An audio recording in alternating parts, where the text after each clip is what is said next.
এই জন্য আমার যুবক ভাইরা, আমার নবী আপনার নবী রাহমাতুল লিল আলামিনকে সর্বপ্রথম বানাইছে কে? আমি অন্যদিকে যাব না, শুধুমাত্র আসেন নবীর একজন সাহাবীকে প্রশ্ন করি। নবীর একজন সাহাবী যার নাম হলো হযরতে জাবের রাদিয়াল্লাহু তাআলা আনহু। সুবহানাল্লাহ কোন গেলে জাবের রাদিয়াল্লাহু তাআলা আনহু নবীর একজন সাহাবী, যার বাড়িতে আমার নবী বকরি খাওয়ার জন্য দাওয়াতে গিয়েছিলেন। ওই জাবের রাদিয়াল্লাহু তাআলা আনহু আমার নবীর প্রশ্ন করে, ইয়া রাসূলুল্লাহ, নবী গো, ও মায়ার নবীজি, আপনি বলুন না আমার আল্লাহ সর্বপ্রথম কি বানাইছে? আমার দেশের কিছু মানুষ আছে তারা অনেক জেনেও না জানার ভান করে, আছে না নাই? আছে। জাবের রাদিয়াল্লাহু তাআলা আনহু বলেন, ইয়া রাসূলুল্লাহ, নবী গো, ও মায়ার নবী, আমার আল্লাহ সর্বপ্রথম কি সৃষ্টি করেছেন?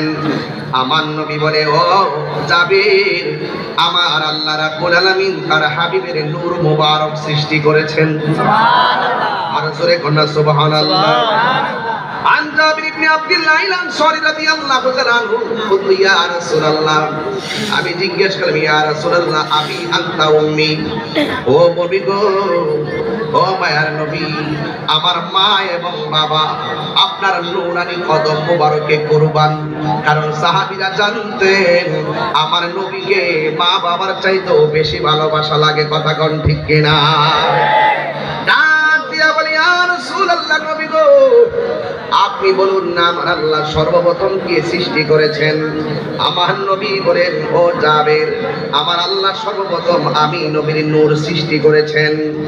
এরপরে আমার নবীজি বলেন, ও জাবের, যখন আল্লাহ রাব্বুল আলামিন আমি নবীর নূর মুবারক সৃষ্টি করেছেন, ওই মুহূর্তে লৌহ নাই, ওই মুহূর্তে কলম নাই, ওই মুহূর্তে আরশ নাই, ওই মুহূর্তে লৌহ নাই, ওই মুহূর্তে চাঁদ নাই, ওই মুহূর্তে সূর্য নাই, ওই মুহূর্তে মাটি নাই, ওই মুহূর্তে পানি নাই, ওই মুহূর্তে ফেরেশতা নাই, ওই মুহূর্তে মানুষ নাই, ওই মুহূর্তে জিন নাই, ওই মুহূর্তে ফেরেশতা নাই, শুধুমাত্র আল্লাহ আর আমি নবী।